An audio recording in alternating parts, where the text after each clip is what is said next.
ढाब्यावर दारू पिण्यापासून रोखल्याने थेट गोळीबार करत मालकाची हत्या केल्याची धक्कादायक घटना समोर आली आहे। घटनेनंतर हल्लेखोर घटनास्थळावरून फरार झाले आहेत।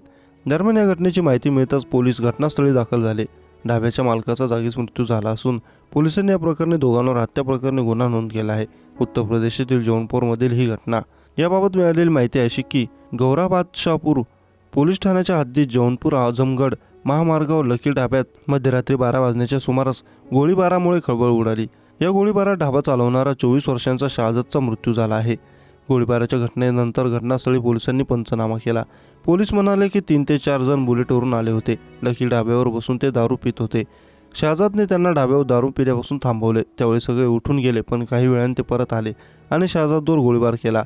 अज्ञात हल्लेखोरांविरुद्ध गुन्हा दाखल केला असून अधिक तपास करीत आहोत। पोलिसांनी गोळी मारणाऱ्या गुन्हेगारांपैकी एकाची ओळख पटवली आहे। त्यांना लवकरात लवकर अटक केली जाईल। दरम्यान गोळीबाराच्या घटनेत परिसरात दहशत निर्माण झाली आहे। हल्लेखोरांच्या शोधासाठी 4 पथके रवाना केली आहेत।